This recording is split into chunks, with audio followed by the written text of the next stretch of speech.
In an attempt to live up to a campaign promise that he has utterly failed to deliver on, Donald Trump has recently announced a plan to withdraw some troops from the Middle East.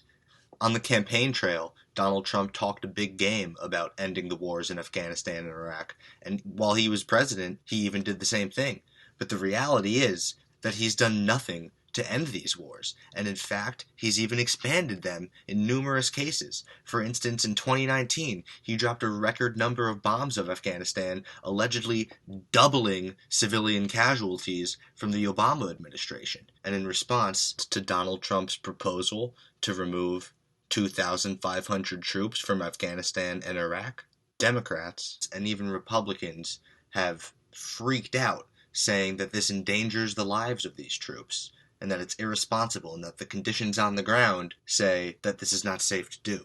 According to Senator Tammy Duckworth, all of the military commanders have spoken up and said this is the wrong thing to do. We want our troops home, but let's not bring them home in body bags. And that's potentially what's going to happen if this president gets his way and puts his own political timeline ahead of our national security. Now, if you really didn't want troops to come home in body bags, you would be supporting the complete and total withdrawal of every single troop from everywhere that they're deployed right now. That would be the safest way to ensure that all of our troops are safe.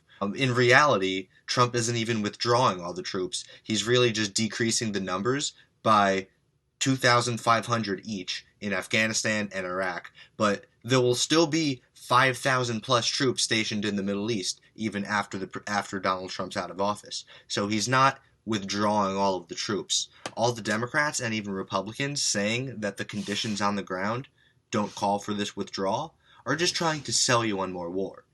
According to them, there will never be a time when conditions on the ground call for a withdrawal, because they're just trying to sell an endless war because they're profiting off of it.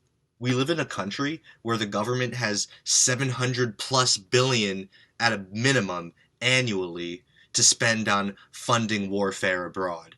But we also have bread lines. We have food lines extending for miles in this country. In 2019, 35 million people in America went hungry. And as a result of this pandemic, in 2020, that number is expected to rise to 50 million. Now, if we have, in some cases, $1 trillion a year to fund warfare, but 50 million people this year are going hungry, don't you think something's wrong there? While this is going on in the United States, our ruling class has the audacity to point its fingers at other nations and say, you're funding too much war and letting your own people die. For instance, the U.S. Embassy in Syria recently tweeted, "The Syrian people are being forced to stand in line for bread because Bashar al-Assad cut food and fuel subsidies to divert millions of dollars every month to fuel a war machine against his own people.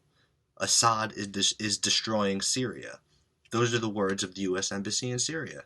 Now, don't you think that's a little bit of the pot calling the kettle black, as they say? The U.S. just passed a $696 billion Pentagon budget, while we have bread lines in every state of this country, stretching for miles.